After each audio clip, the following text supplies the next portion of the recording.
Señores, lo habíamos anunciado más temprano, está con nosotros alguien que muchos de ustedes han escuchado en alguna oportunidad, han leído en alguna oportunidad o lo han visto por televisión a través de algunas emisiones del canal Encuentro en los últimos tiempos.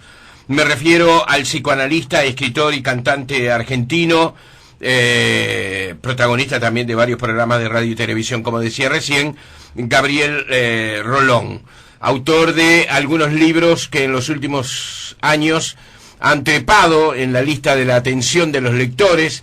Se ha ubicado allí en el carácter de bestseller, que muchas veces literariamente se mira hasta con cierto desdén eso, pero sin embargo esto viene acompañado de críticas elogiosas hacia los trabajos de Rolón. También debemos recordar que García Márquez, por ejemplo, es bestseller y tantas figuras importantes. Gabriel, bienvenido, ¿eh? Hola, Jorge, ¿cómo te estás? va? ¿Bien? Bien. Interesante tu reflexión, ¿no? Digo, esta cosa de que pareciera ser que es como imposible conjugar, digamos, una buena escritura con un éxito de ventas. Es un fenómeno raro. Yo creo que, mira, para que un libro sea bestseller, tiene que... Vos sabés que las editoriales dividen los lectores en 4 grupos, ¿no? Ajá. Desde aquellos, estando en el primero, aquellos que leen el Ulises de Joyce y Faulkner, Thomas Mann y solamente algunas cosas muy... Y en el último, digamos, de estos grupos, aquellos que por ahí compran un libro al año, pero que eligen, bueno, un libro que salió les gustó, ¿no? Y el análisis que hacen es que para que alguien sea bestseller tiene que impactar en los 4 tipos de lectores. Desde que los lectores más eruditos digan, bueno, a ver qué tiene este tipo, que lo leen, hasta por curiosidad, hasta el que elige que ese libro al año sea el tuyo, ¿no? Claro. Y es interesante ver cómo funcionan esas cosas. Yo creo que el desafío de un autor al que le gusta escribir, digamos, hay gente a la que por ahí realmente le gusta el libro como negocio y no tanto el placer de la literatura, ¿no? Decía el Negro Dolina que él conocía gente a la que le gustaba más haber leído el Quijote que leerlo, ¿no? Está bien, prestigioso decirlo. Claro. Y el Ulises de Joyce también es prestigioso decirlo. Claro. Sin embargo, es un libro de escasa venta. Claro, y de dificultosa académico lectura. Más que nada, sí, claro. Pero allá hay un programa de radio muy interesante que se llama Metro y Medio, que sale por Radio Metro, de Sebastián Weinreich, y una de las primeras preguntas que le hace cuando llega un autor es: ¿leíste el Ulises? Sé sincero, ¿no? Sí, está bien. Y yo creo que con los autores pasa algo parecido, es decir, yo creo que hay autores que les gusta más haber escrito un libro que escribirlo. Y por ahí que piensan el libro más como un negocio y que si sacan 2 libros en el año mejor porque es más negocio. Yo soy los que disfrutan mucho escribiendo. Fíjate que habiendo sido una especie de salida resonante la de mi primer libro, era como tentador sacar un libro más seguido, y yo siempre dije, no, cada Historias año y medio de o 2. diván. Exacto. Yo dije, cada año y medio o 2 está bien, y lo planificamos así porque me gusta disfrutarlo, y si no me gusta cómo está, prefiero demorar la salida, lo cual no garantiza que mi juicio sea bueno y que cuando lo entrego esté bien. Claro. Pero digamos, hago lo posible. Has trabajado mucho con Dolina, eso es bueno, es un dato que ustedes seguramente conocen aquí, tanto en la radio, ¿verdad?, como también en la televisión. Vienes a presentar tu último libro, Sí, exactamente. Sí. Vamos a contar un poquito de qué se trata, su título y las cosas que podemos encontrar adentro. Bueno, el libro se llama Encuentros, el lado B del amor. Y justamente de lo que trata es de una reflexión, un intento de mirar desde otro costado el fenómeno del amor. Tiene su génesis justamente de allí una especie de nombre a modo de gratitud. La idea del libro tiene su génesis en una serie de encuentros que yo tuve con el público. De charlas. Viste que los porteños somos muy del café y de la discusión. Claro, exactamente. Entonces allá hay algunos, se llaman bares notables, que son bares culturalmente recomendados. Digamos, si usted va a Buenos Aires, no deje de pasar por este bar. Porque, claro. Y en uno de ellos que se llama Clásica y Moderna, está allí en la hermosa Avenida Callao. Y es tradicional, Córdoba. Es fantástico, sí. Sí, yo, a mí me da mucha emoción estar en Clásica porque sé que ahí iban los poetas y actores españoles en la época del franquismo a recitar a Lorca. Era como una especie de lugar de reunión muy íntima, y ese lugar que es precioso, vos entrás y tiene su piso empedrado y su librería en el fondo y el café adelante. Entonces allí me propusieron hacer algo y empezamos con una aventura que era juntarnos los sábados a las 9 de la mañana en el invierno porteño. Siempre recuerdo que Dolina me decía, ¿cómo te gusta que te vaya mal, Rolón? Sí. No tenés un horario más feo, un día más feo, me hizo un sábado, me tengo que levantar a las 7 de la mañana para ir a escuchar a un tipo que habla de psicología. Sí. Y sin embargo fue muy exitoso y fuimos por 2 meses y nos quedamos 3 años haciéndolo. Y de esos encuentros que después tuvieron como una especie de rebote en salidas por todo el país, en los teatros de todo el país, e incluso acá, en Montevideo, vinimos con una serie de charlas en su momento. Surge la idea de escribir este libro, porque empecé a escucharlas en ese intercambio con la gente, las cuestiones que el público pensaba acerca del amor, y me asombraban. Con ese asombro ingenuo que me remite a algo que decía Barenboim. Barenboim, su madre era pianista, su padre tocaba el piano, los amigos de ellos eran pianistas, sí. Y él era pianista de los 2-3 años, y dice que él como hasta los 10 años pensó que todo el mundo tocaba el piano. Claro. Nunca había conocido a alguien que no tocara el piano. Y después cuando salió al mundo se dio cuenta que no era así, ¿no? Claro. Y a mí, digo, a veces cuando uno está en el mundo de sus pensamientos o su modo de razonar, a veces proyecta al universo todo el pensamiento que es de uno. Y yo me encontré con un pensamiento que era de la gente, que era diferente al mío. Que me veo mucho con analistas, que hablo con ciertos códigos, digo, pero la gente piensa otra cosa. Y me fui como nutriendo de esas creencias que había, y a mí me sirvieron mucho como disparadores. Y a partir de eso es que decidí escribir este libro. Porque ¿cuántos casos presentás? No es un libro de casos, son capítulos que giran en torno a alguna idea sobre el amor. Por ejemplo, los celos, por ejemplo, la infidelidad, por ejemplo, el erotismo y la sexualidad, el amor como punto de llegada y no como punto de partida.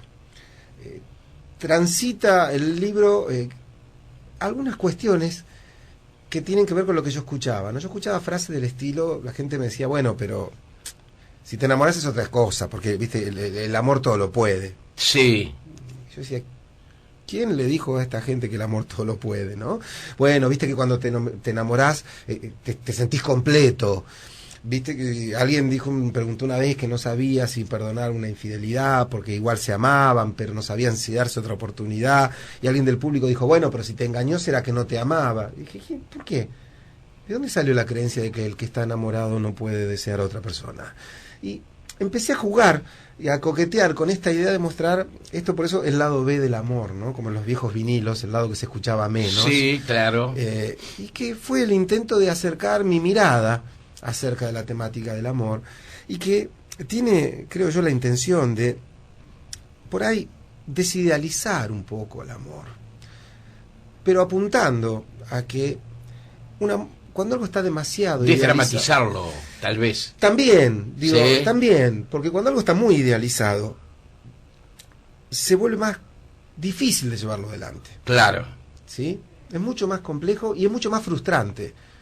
Digo, yo a veces escucho a alguna paciente, suponete, o algún paciente que dice, lo que pasa que ves que no me entiende, porque él sabe lo que yo quiero, pero no me lo da, no quiere. Y yo digo, bueno, no se lo da porque no lo tiene, mujer, le iba a decir, ¿no? Pero sí. Digo, bueno, siga protestando y sí. veremos. Pero esta creencia de que, entonces cuando aparece el hecho de que el amor no completa, el enamorado se enoja, protesta, y eso va en contra de la relación, no a favor. Idealizar mucho un tema va en contra, no suma. O sea, creer que el amor es algo siempre maravilloso, siempre bueno, que completa la vida de otra persona, no es bueno para la relación. Porque uno le va a pedir más, porque cree que el otro tiene más para dar. Y me parece que es más interesante pensar al amor como un fenómeno vincular, que puede ser bueno, puede ser malo. Digo, que enamorarse de una buena persona puede ser maravilloso, pero enamorarse de una mala persona o de un enfermo, claro, puede ser trágico. Entonces creo que hay que ir acomodando algunas fichas para construir el amor, para verlo, como decía Erich Fromm, ¿no? Como un arte. El enamorado es un artista que intenta mejorar su obra todo el tiempo y no pensarlo como algo hecho, que me topé al dar vuelta a la esquina con una persona, nos flechamos y ya está, tenemos el amor como ente abstracto, casi un animismo griego, ¿no? Afrodita sí. Nos ha flechado y nos bendecirá para toda la vida. Bueno, no funciona así. Señores, eso es la sustancia de Encuentros, el lado B del amor, este libro de Gabriel Rolón, que está presentando en estos días aquí en Montevideo, editado por Planeta. Vamos a volver al libro, pero antes que nada, ¿estás trabajando también en el consultorio? Sí, claro, sí. Ajá. ¿Y te encontraste una versión allí entre la gente diferente a la que escuchás en el consultorio? En las charlas y eso. No. Yo te aseguro que justamente se parece, pero claro, cuando viene de un paciente, obviamente vos decís, bueno, es alguien que está sufriendo por esto, alguien que está enfermo con el tema, pero cuando ves que todo el mundo que te rodea tiene como ciertos prejuicios que se repiten, me parece que es digno de análisis, ¿no? Digo, como te decía, que tiene esa tendencia de compartir una mirada. El psicoanálisis no es dogmático, no dice esta es la verdad, dice esta es nuestra mirada sobre el tema. No, se puede compartir o no, pero me parece un ejercicio que puede ser interesante para el lector, esto de ir cotejando sus creencias con esta mirada distinta que puedo aportar como analista, ¿no? Digamos que ser un escritor de éxito, en este caso, es muy saludable, como les decía hace un ratito, porque, y como muchos de ustedes ya saben, los libros de Rolón son muy leídos aquí en Montevideo, porque está unido el éxito de venta, el éxito de lectores con los contenidos. Y Gabriel Rolón, que no es un continuador, pero que está en el centro de un movimiento en este momento que pone a Freud y al psicoanálisis, ¿verdad?, en el centro de la atención. Estoy pensando, por ejemplo, hay libros que hoy cuestionan mucho el psicoanálisis. Uh-huh. Hay gente que cree en el psicoanálisis, pero lo cuestiona de cualquier manera. Está, bueno, este libro de Onfray que es muy duro, ¿verdad? Contra Freud. Uh-huh. Hay una historia negra del psicoanálisis que se publicó hace algunos años. Sí. Ahí está, un libro como de 1000 páginas, en donde... Ese fue el motivo de Historias de Iván. ¿Ah, sí? Claro. Cuando yo vi ese libro y Planeta me propuso escribir algo, ellos querían otro tipo de libro. Y yo dije, bueno, yo quiero escribir, pero yo le quiero mostrar a la gente lo que hacemos los analistas. Porque veía que había como una especie de fenómeno mundial, te diría, aunque suene un poco paranoico, en contra del psicoanálisis, que no es casual, porque el psicoanálisis, diría Dolina, me comí la S, el psicoanálisis va en contra de la cultura en este punto. De la cultura, digo, de la globalización, de la cultura de los tiempos rápidos, de la cultura del llame ya, ¿sí? De la cultura de los tipos que tienen las empresas de salud y no quieren pagar más de 30 sesiones por año. Y dice, entonces vaya a una terapia breve, en 30 sesiones le tienen que arreglar su problema. Sí. Y me dice, pero señor, se me murió un hijo. No importa, en 30 sesiones usted tiene que estar bien, ¿no? Sí. Entonces, el psicoanálisis, fíjate vos, lo acusan de una técnica antigua porque en realidad es revolucionario hoy. Porque es darle a cada quien el tiempo que necesita. Y yo no le puedo garantizar que en 30 sesiones este señor va a superar la muerte de su hijo, la separación de su mujer, la pérdida de su trabajo, la angustia de una etapa vital. No se lo puedo garantizar, son sus tiempos. Y le comparo, bueno, ¿en cuántas sesiones usted? No sé, es un sujeto único, irrepetible. Claro. Entonces, bueno, yo creo que justamente eso que aún conserva de revolucionario el psicoanálisis es lo que lo hace víctima de tantos ataques. Es fantástico lo que decís, Gabriel, porque en los momentos que vivimos creo que los seres humanos nos estamos olvidando cada vez más de escuchar, nos estamos desacostumbrando a escuchar. Y el psicoanálisis es una formidable, a veces dolorosa, en el comienzo sobre todo, experiencia de sumergirse en uno mismo, ¿verdad? Uh-huh. En un océano donde uno no sabe bien qué hay allí, porque si sabemos qué especies marinas transitan por esas aguas, no consultaríamos. Uh-huh. Hay algo que nos impulsa a hacerlo. Pero es cierto lo que decís. Nos estamos desacostumbrando a escuchar. Queremos ver, Es decir, atacamos más nuestras sensaciones que nuestro intelecto. La palabra está perdiendo, sobre todo la palabra escrita, ¿no?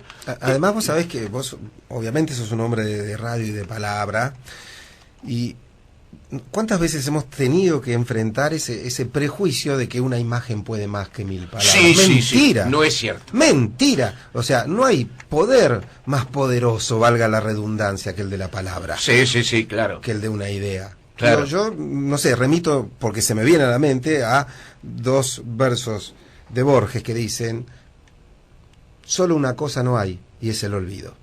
Le doy todo el día para que muestren imágenes y me transmitan eso.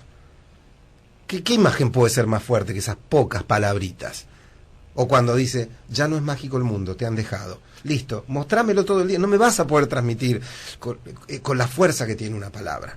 Entonces yo creo que esta idea, también porque, fíjate, la palabra discurre en el tiempo. Claro. O sea, la imagen te puede capturar en un momento. Te pongo una imagen impacta. Claro que es impactante. Es directa. En cambio la palabra requiere a veces de cierto tiempo. Pero las grandes revoluciones, pensemos en Jesús, Sócrates, Homero, Marx, si querés. Sí, Freud mismo. Freud mismo, se hicieron a través de la palabra. Pero totalmente, siempre en el principio fue el verbo. Sí. Ahora, hay ese cuestionamiento, ¿verdad? Esa forma de cuestionamiento interesado, por un lado, de eliminar el psicoanálisis como una forma, un mecanismo, un vínculo con nosotros mismos de conocimiento más profundo. Pero hay también una onda de atención. Están los libros de Irving Yalom. Sí, claro. Están, por ejemplo, la serie Terapia, que comenzó en Israel, después se hizo en Estados Unidos, ahora lo están haciendo en Argentina, y muy bien. En Argentina, muy bien. Es decir, hay como un cierto perfume, un cierto aroma de que el psicoanálisis nos aproxima a las grandes verdades y a las grandes incertidumbres humanas también, ¿no? Sí. O puede serlo. Depende mucho del profesional. Yo creo que sí, tal cual. Bueno, como en el fútbol. No es lo mismo hecho. Messi que el número 8 de un equipo de la D. Sí, claro que sí. O sea, que Freud era el primero en decir eso. En el caso Dora, para los que han leído Freud o lo tienen ahí, en un pie de página dice: pero lo importante es la persona del analista, ¿no? Es decir, la importancia que tiene la persona particular, quién es ese analista en particular que va a utilizar el mecanismo del psicoanálisis. Pero yo creo que al psicoanálisis se le teme. Y entonces muchas veces cuando alguien algo lo teme, lo degrada o lo agrede, porque en realidad hay un cierto temor. Y yo te aseguro que vos planteás las cosas en términos de discusiones, pero cuando entra la palabra o el pensamiento del psicoanálisis se hace un pequeño silencio. Es decir, después uno puede estar de acuerdo, ¿no? Uno puede elegir otra técnica terapéutica, si es psicólogo.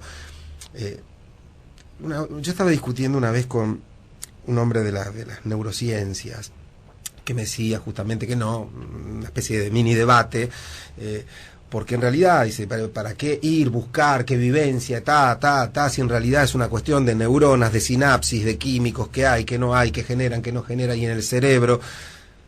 Yo dije, entonces usted lo que me quiere decir es que siendo que la química del cerebro es esta, y esta, entonces da lo mismo una chica que fue abusada por su padre a los 4 años que una que fue cuidada. O sea, que usted con el mismo químico va a producir el mismo efecto y que no importa la historia de esas chicas. Y se quedó 5 segundos de silencio, le dije: para mí está bien acá, yo no tengo más que decir. Le dije al público: ahora sigan escuchando. Y se produjo una cosa, porque el tipo no podía, digamos, de algún modo rebatir, sin quitarle, por supuesto, la importancia a las neurociencias. Sí. Digo, pero ¿por qué tenemos que ser enemigos? Digamos, si lo que tenemos es un paciente que sufre, ¿por qué no podemos trabajar en conjunto? Es decir, ellos con los aportes que tienen y nosotros con la escucha que tenemos y con nuestra posibilidad. Esto debería ser siempre el Peñarol Nacional, el Boca River, sí, ¿no? O sea, como si no hubiera lugar para los distintos lugares terapéuticos. Claro. Ahora vamos a entrar en encuentros, el lado B del amor, para desarrollar un poquito más la idea de este libro. Pero concretamente, ¿cuál es la aspiración que tenés? Es decir, al lector, ¿qué le debe quedar de tus libros?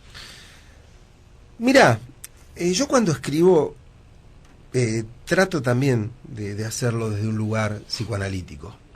Digo, yo no escribo sobre psicoanálisis, escribo desde el psicoanálisis. Y lo que espero como escritor es algo parecido a lo que a veces espero como analista, que es que, viste, una buena sesión no es aquella donde el paciente dice, entendí todo. La buena sesión es donde el paciente se va y vos le ves la cara y el tipo se va confundido. Se va con 2 o 3 cosas que no había pensado antes. Dice, mira, la verdad me dejaste, estoy más confundido que cuando entré. Bien, esa es una buena sesión. Yo creo que con encuentros pretendo algo parecido, digamos, no del tamaño de lo que uno genera, por supuesto en un vínculo analítico, pero a mí me gustaría que el lector no diga, me quedaron en claro, me llevé 3, 4 respuestas. Me gustaría que dijera, me llevé 3, 4 preguntas que no me había hecho. Está buenísimo, está buenísimo. Yo decía recién que puede ser muy dolorosa, sobre todo la primera etapa, ¿verdad?, en el psicoanálisis. Luego llega un alivio importante. Sí, claro. Luego llega un alivio importante. Pero en el psicoanálisis, en las primeras sesiones se puede llorar, y se puede llorar mucho. Y eso atemoriza, ¿verdad? Eso atemoriza. Ahora, ¿dónde están esas lágrimas que no se expulsan y que no se verbalizan? Que cada cual lo lleve consigo, ¿verdad? Exactamente. Que cada cual lo lleve consigo si es muy valiente para hacerlo. En ese sentido, la conflictiva de los seres humanos, ¿cuántos años de experiencia tenés, Gabriel? 20 más o menos. 20 años. ¿Has visto que estamos cambiando también en este mundo que gira permanentemente? ¿O la conflictiva sigue siendo los grandes temas del ser humano? Sí.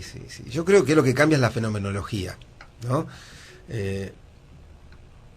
Pero los 2 grandes temas de la humanidad fueron, son y serán la sexualidad y la muerte. Es decir, si querés de un modo más suave, el amor y las pérdidas. Digamos, ningún ser humano se preocupa por ninguna otra cosa. Aunque la pérdida sea, desde lo cotidiano, la pérdida de un campeonato de fútbol, o la pérdida de un padre, y aunque el amor tome el costado de el erotismo, tome el costado, mejor dicho, la sexualidad tome el costado más erótico de la relación puramente pasional, o tome el lugar más sublimado de el cariño paterno y la preocupación por los hijos. Pero en esos abanicos del amor y las pérdidas se van a encontrar todas las cosas que movilizan a un ser humano. Después, como decimos, según los tiempos, los lugares, encuentran una fenomenología que a veces da la impresión de que puede confundir y generar la idea de que son problemas distintos, pero siempre están dentro de ese abanico. Señores, hacemos una brevísima pausa y ya ingresamos más en profundidad en los contenidos de Encuentros, el lado B del amor, este nuevo libro de Gabriel Rolón que ha publicado Planeta y que ustedes encuentran en las librerías de Montevideo y también del interior de la República. En el interregno estábamos hablando con Gabriel Rolón, como decíamos, psicoanalista, escritor, figura de los medios de comunicación argentinos. Seguramente muchos de ustedes lo han escuchado, especialmente en La venganza será terrible aquí en el Uruguay. Me estaba contando algunas cosas sobre una pieza teatral que se está dando en estos momentos en la ciudad de Buenos Aires. Muchos uruguayos han ido a ver Toc Toc, ese remedio, ¿no? Esa comedia muy divertida, sobre ciertas cosas que pasan en la previa de un ingreso a una consulta. Pero estaba pensando también, hay una película de Cronenberg recientemente también. Sí, Un método peligroso. Ahí está. Sí, más o menos. Ahí está. Es decir que... Pero permitime que a tus oyentes que puedan ir para Buenos Aires les recomiende que no dejen de ver la obra de teatro La última sesión del Dr. Freud. Sí. Donde Jorge Suárez compone un Freud de 82 años que está agonizando, que es increíble la actuación de ese hombre. Está con Machín, que hace de digamos, discutidor en este sentido, de alguien que polemiza con él sobre la existencia o no de Dios, con argumentos de este escritor inglés, cuyo nombre no recuerdo exactamente, pero y los argumentos del psicoanálisis, y se enfrentan en una discusión en la que se entremezcla el momento de la cercanía de la Segunda Guerra Mundial que está por explotar, Freud que está por morir, y que quiere tener esta charla final para ver por qué este hombre que había sido un agnóstico y que es tan inteligente de repente empieza a creer que Dios existe, y es 1 hora y media de una discusión maravillosa, divertida, digamos, porque te hace reír la obra, o sea, es como una comedia dramática, diría, pero es imperdible. Digamos, vean esa. Repetimos el título. Sí, La última sesión del Dr. Freud. Se está dando hoy en la calle Corrientes. Ahí está. Sí. Gabriel, y ya pasamos al libro. Tu éxito como escritor, ¿no te trajo problemas con la colonia psicoanalítica que muchas veces están cerrada hacia el exterior? Te diría que, por el contrario, casi me reconcilió. Porque lo que me había traído muchos problemas era trabajar en los medios. O sea, claro, ¿cómo uno va a ser psicoanalista y estar en un programa de televisión? Digo, sí. Necesariamente uno tiene que ser un chanta. Sí. Viste, como decíamos, vende mucho, escribe mal, está en los medios, es un chanta. No puede un médico, un psicoanalista, no. Y yo creo que los libros en Argentina tuvieron un impacto muy fuerte, o sea, en este intento de justamente reinstalar el psicoanálisis. La gente ya no iba a análisis, iba a terapia. Y yo empecé a machacar con el libro que el análisis no es lo mismo que una terapia. Decir la diferencia. Bueno, Lacan dice, el psicoanálisis es una terapia que no es como las demás. Fíjate qué maravilloso esto de tener que describirlo por lo que no es, y no por lo que es, ¿no? Pero yo lo que te diría es que, mientras que el concepto terapia implica la recuperación de un estado perdido, es decir, vos tenés fiebre, la terapéutica es bajarla, o sea, recuperar la temperatura natural del cuerpo. Vos tenés una crisis, la terapéutica es recuperarte de esa crisis para que vuelvas al estado en el que estabas. El psicoanálisis no pretende ni aspira a que el analizante que viene recupere un estado anterior. Por el contrario, lo que aspira es que encuentre un estado nuevo que no tuvo nunca.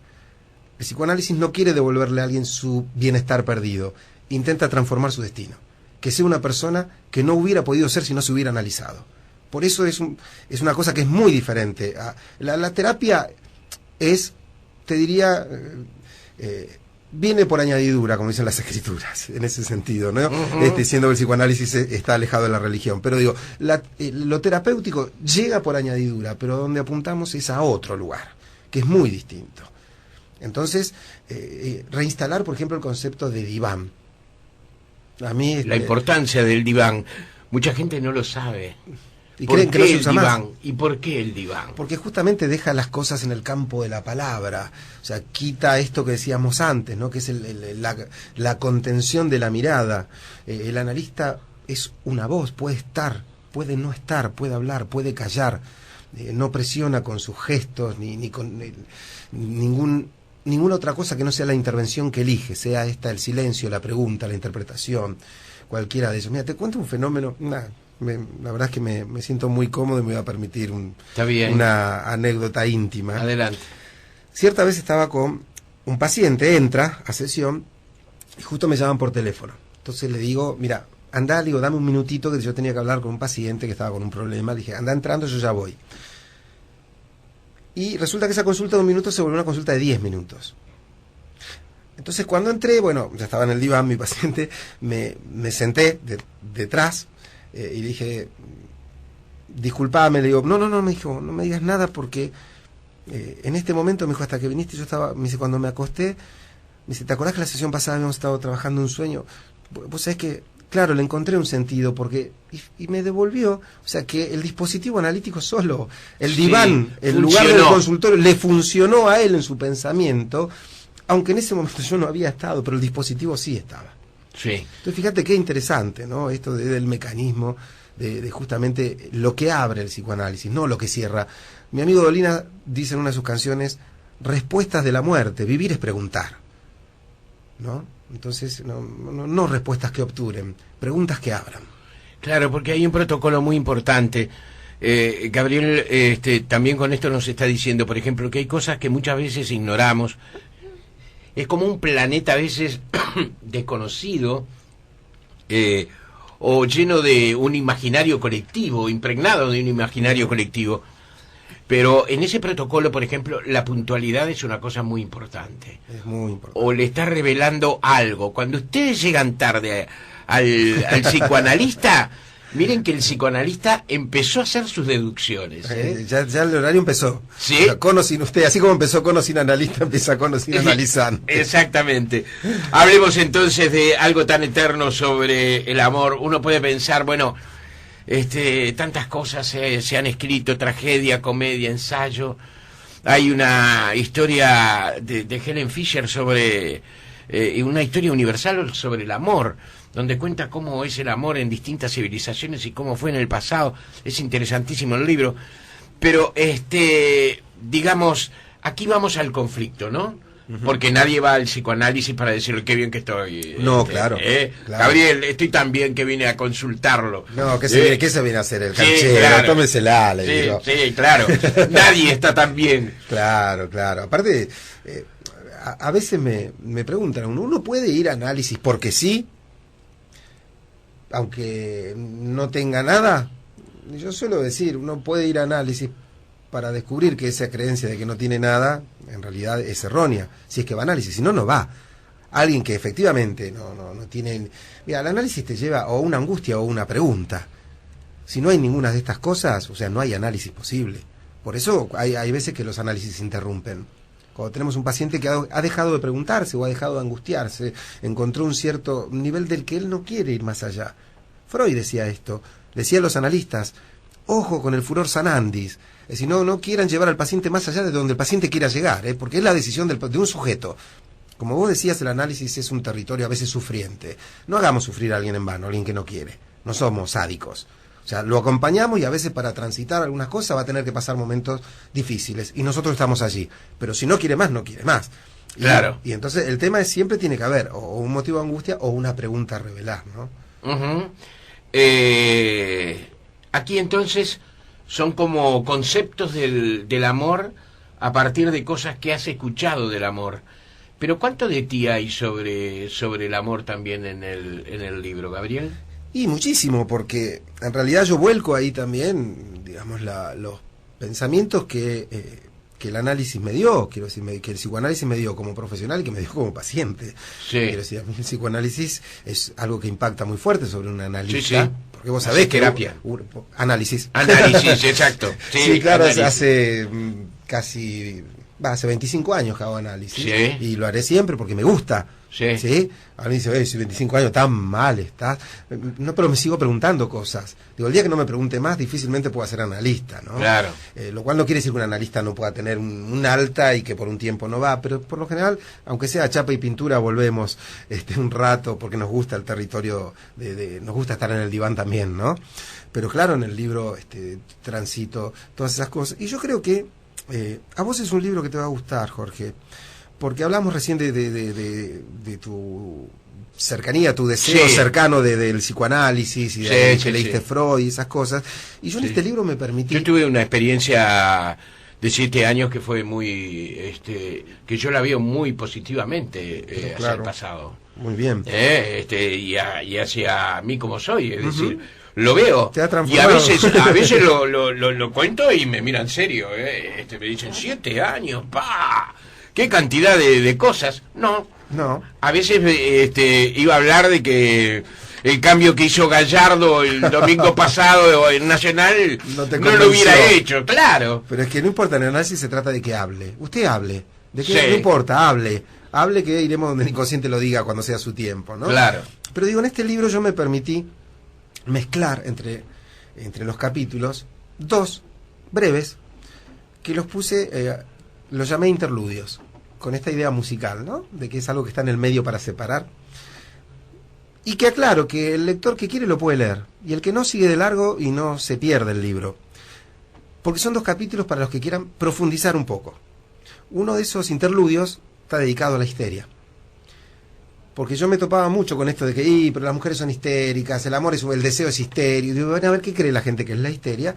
Entonces me pareció interesante hacer un recorrido por el concepto real de lo que es la histeria.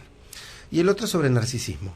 Yo creo que esos 2 capítulos a vos te van a gustar mucho, a vos que te gusta y te atrae el pensamiento psicoanalítico, porque son más complejos que el resto, pero están escritos no para los analistas, como digo yo, para los civiles. Claro, Tienen que saber el psicoanálisis. Claro, porque no es fácil, No es fácil, la cultura psicoanalítica es muy interesante, pero no es fácil penetrar, no es fácil.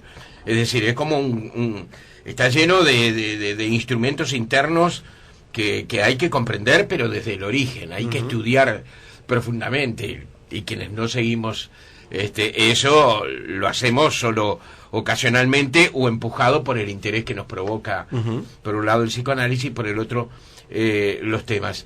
Eres hombre de los medios de comunicación. ¿Crees que los medios de comunicación en este mundo, en cambio, nos están cambiando nuestro ser? ¿Están modificando nuestro ser? ¿O los medios de comunicación, mucho de lo que vemos, a veces esa cosa vulgar, muchas veces ordinaria, violatoria del lenguaje, de los buenos modales, donde hay programas donde uno ve que el centro es alguien que hable mal de otra persona y que le conteste de exteriores a esa otra persona? Ahí están los programas y está el público, el interés del público. ¿Quién está reflejando a quién? Mira, a mí me da la impresión de que, a ver, ¿cómo decirlo? Yo creo, como los griegos, que todo lo que ocurre para ser contado. Sí, ellos decían eso, que la guerra de Troya existió nada más que para que Homero la contara. Que lo importante, porque hay en la gente una ansia de ver y recorrer historias. Y los que estamos en los medios elegimos qué historia queremos contar y cómo la queremos contar. Y hay gente que cuenta muy bien las historias, y hay gente que las cuenta mal.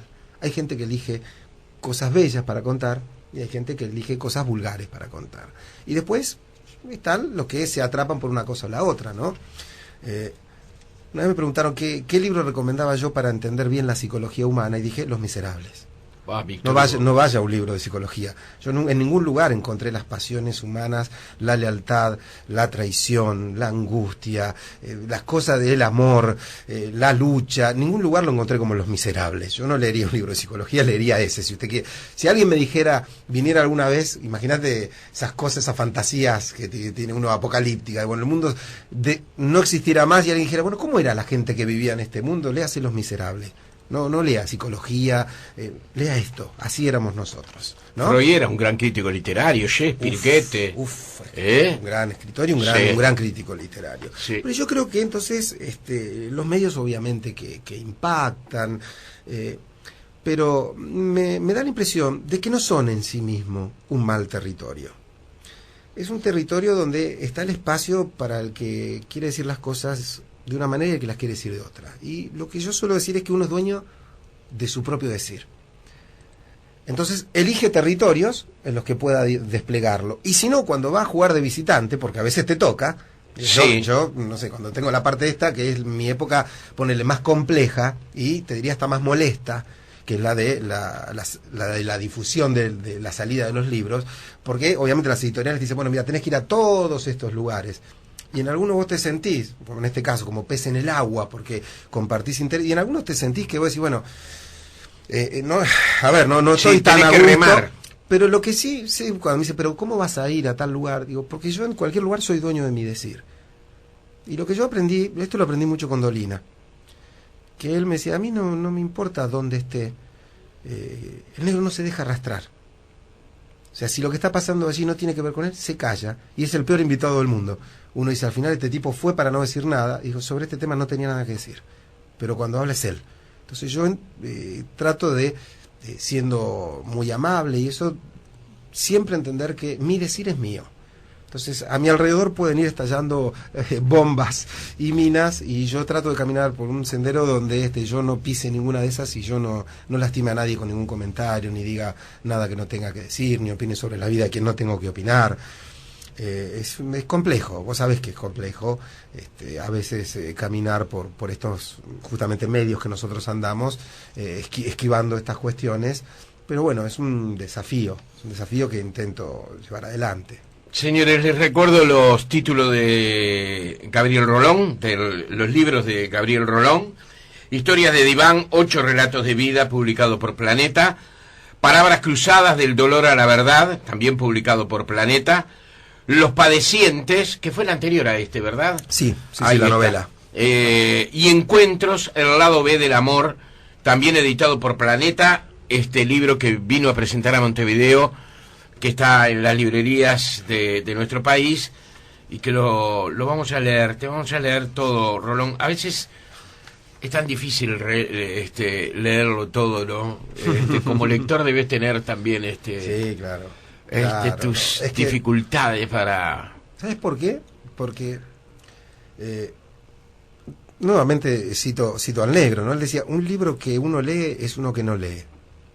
Claro, ¿no? Claro. Entonces, hubo una opción ahí. Claro, entonces él... ¿Es este o este? Claro, a veces por ahí él decía, no me regalen libros, porque yo ya no llego a leer en lo que me resta de vida los libros que ya elegí que quiero leer, entonces no quiero ofender a nadie, dice, pero me siento mal cuando alguien me regala un libro, si después me va a preguntar qué me pareció, no me lo regales porque por ahí no tuve tiempo, o por ahí no fue el elegido.